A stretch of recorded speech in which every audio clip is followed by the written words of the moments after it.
Good morning and welcome back to Move with Joe. Today we are on day 2 of our morning mindset and awareness series, and we're going to be focusing in on the spine today.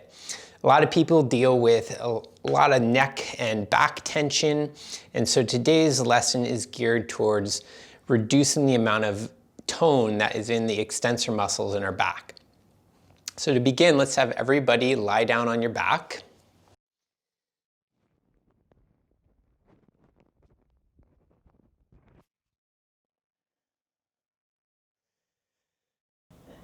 And start by just, again, sensing the way that the floor comes up to support you. And notice what areas of your back are in contact with the floor and what areas are raised up off the floor. So particularly if people have tight low backs, you might find that you have a slightly larger arch and more of your vertebrae are off the floor. So go ahead and sense into the low back and imagine your spine. So the lumbar spine has 5 vertebrae. And so sense the height of the arc. And if it's helpful, you can even slide a hand underneath and just get a sense of the space. And so at what point does your low back touch into the ground? And where's kind of the high point along the spine? And then at what point up towards the thoracic spine does it touch into the floor again? So make your way up the spine from the lumbar spine into the thoracic spine. So you have 12 vertebrae in the thoracic spine.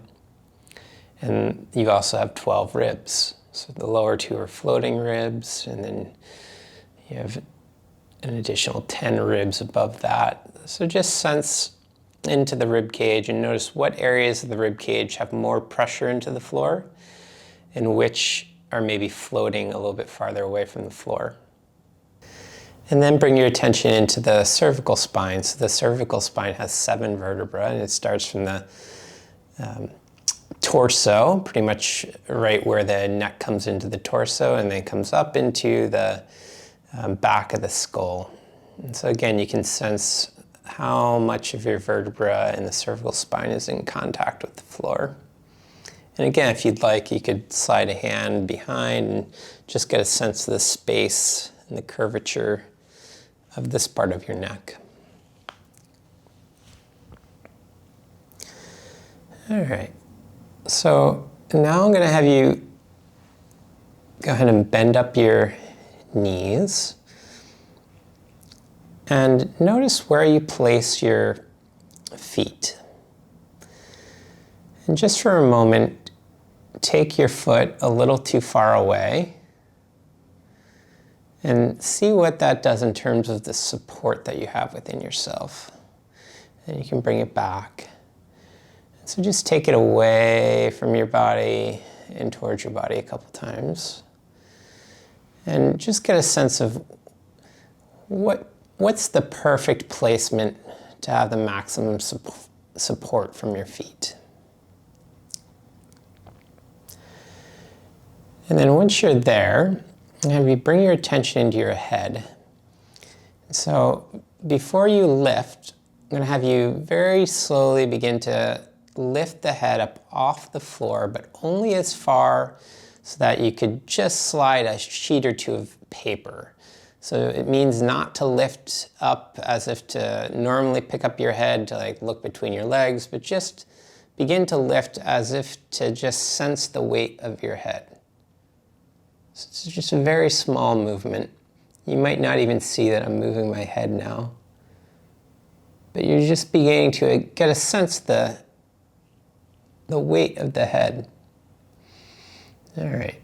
Now, if you did it small enough, most of you would have a sense that the head is actually pretty heavy, and there's quite a bit of muscular effort as involved when you just go to pick up your head. Go ahead and slide your right hand behind your head, and you're going to bring your elbow up towards the ceiling and the forearms resting along your right side of your head. And you're going to just slowly begin to lift the head with your hand as if to look between your legs. And notice as you begin to lift, where is it that you find support to make this movement? How do you begin to organize your rib cage? Do you sense more pressure on the left side of yourself or on the right? How do you begin to find the support? And take a moment between each lift just to come to a point of rest so that you begin to think about how you initiate the movement. So what's actually starting the movement? Is it your hand lifting off the floor? Do you have a sense of maybe finding support from your ribs, the way you press your ribs into the floor? And notice as you begin to lift your head, what happens in the small of your back? Do you have a sense of the low back beginning to lift away from the floor? Or does it start to roll into the floor? So you're observing, you're beginning to ask questions and beginning to observe how you initiate the movements that you do. So for the moment, begin to arc the low back. So it's as if to create a little space for a little creature to crawl through. And as you arc the back, you begin to lift the head. So you do that in unison, arcing the back, lifting the head. And just notice if this provides a sense of ease and support with the movement.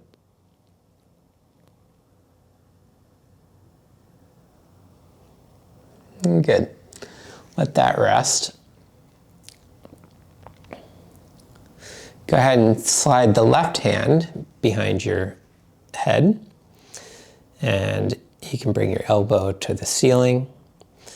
And again, this time begin to lift from the left side as if to look between the legs.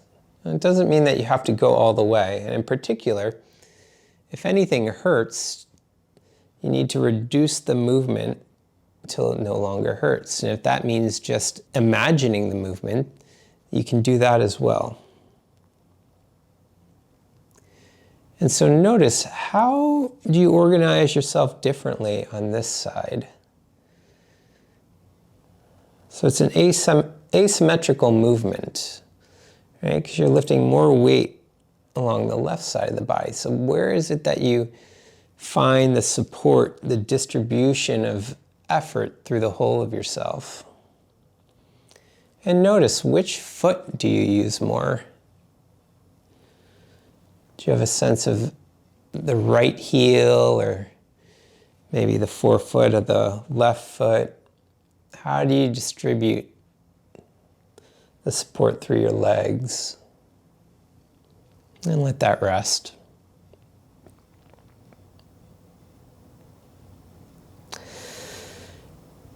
And now, as you begin to lift, begin to round your low back into the floor. So as you round the low back, you begin to lift the head. So the low back is now pressing into the floor as you begin to lift the head. And again, notice the quality of the movement, the ease of the movement.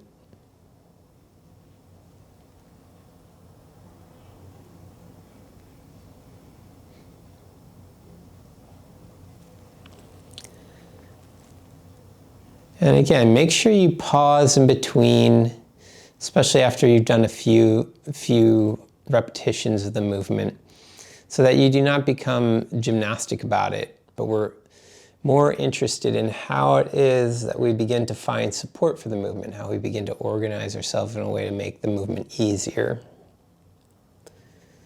All right. Give that a rest. Let the legs go long.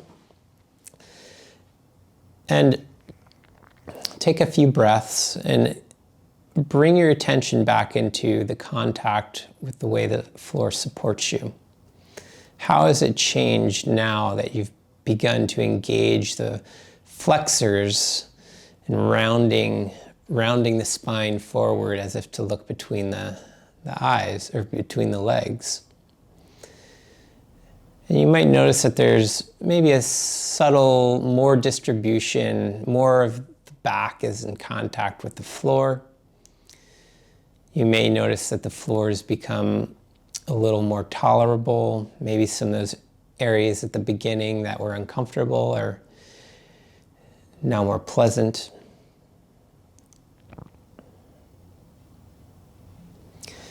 And then go ahead and interlace both hands behind your head. And again, stand your feet so you bend your knees. And very slowly begin to lift the head as if to look between the eyes.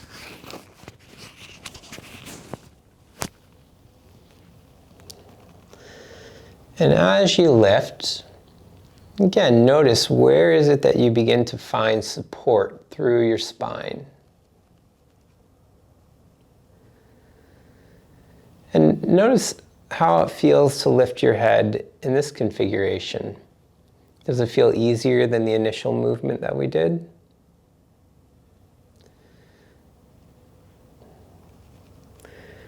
So for a few of these movements, begin to lift on the inhale.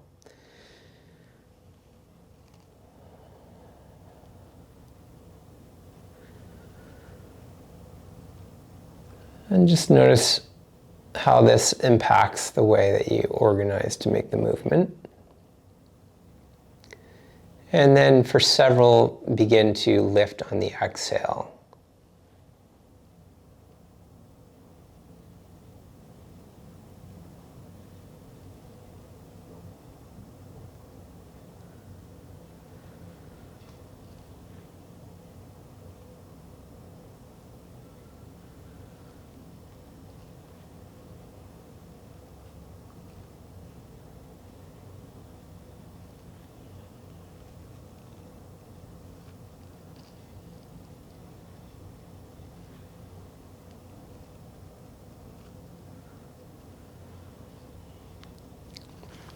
Let that rest. Let your arms rest. And then once again, begin to lift the head and just notice if there's any change in the quality, the ease of being able to begin to lift your head. And then notice if there's more of yourself engaged with the movement. Do you feel more of your spine beginning to move? Do you notice that there's a change in the way your pelvis begins to move?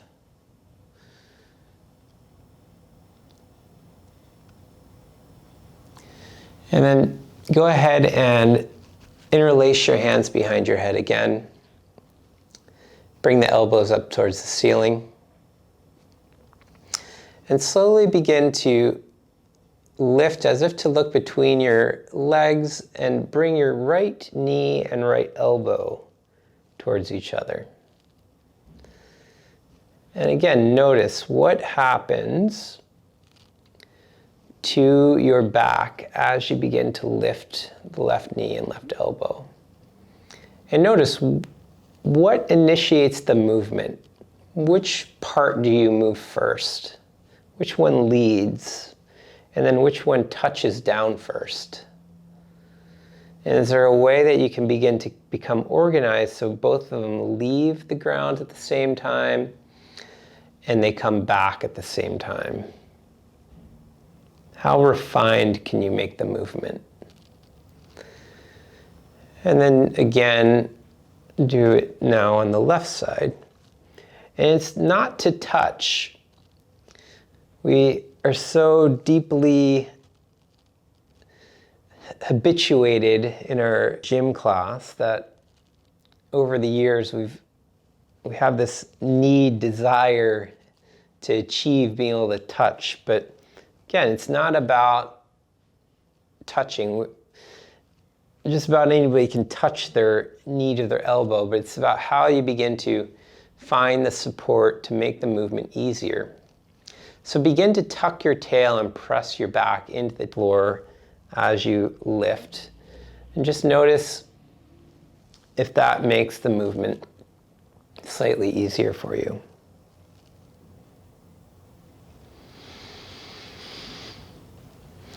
So go ahead and lift both knees and legs, and then bring the elbows and the legs together.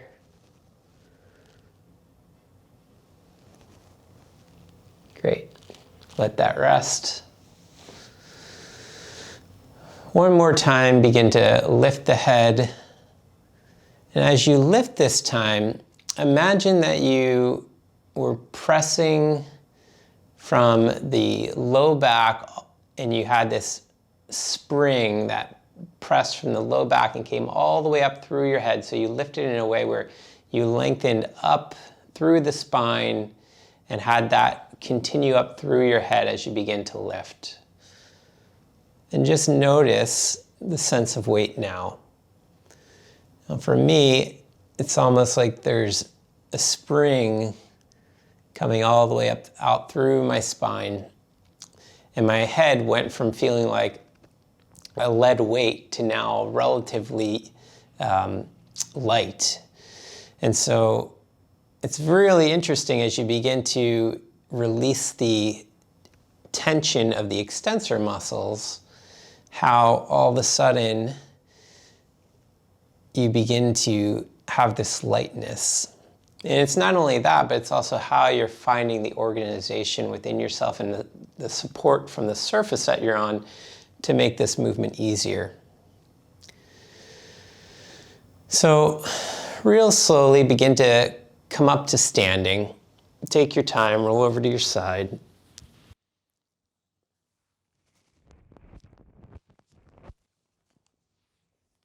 All right, so now that you're up and standing, just take a moment to sense the support from the floor and notice which foot do you have more weight on.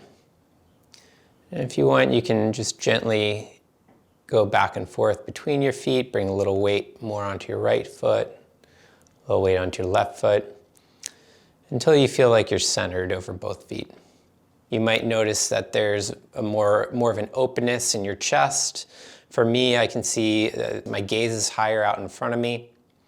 So there's lots of different effects that can happen from a lesson like this because it's integrative in its nature. So the lesson really focused on the relationship between the flexor muscles in the front of the body and the extensor muscles that pull your body upright. And during our day-to-day lives, most of us tend to be more forward, so we're rounded forward here. And so these muscles are engaging and they're locked long, holding us from falling over farther forward. Now, in order to create that balance, what we did was as we were laying, we were using the support of the ground, but we were engaging these flexor muscles. That makes the extensor muscles relax. And so we started to develop some more length by flexing the flexor muscles. And so now there's more equal balance between the extensors and the flexors, and oftentimes people feel a lot more upright. So use this as an opportunity to take this awareness and this more clear mindset into the rest of your day. And if you want, just take a moment to just walk around silently and create the intention that you want for your day. And I look forward to seeing you back tomorrow.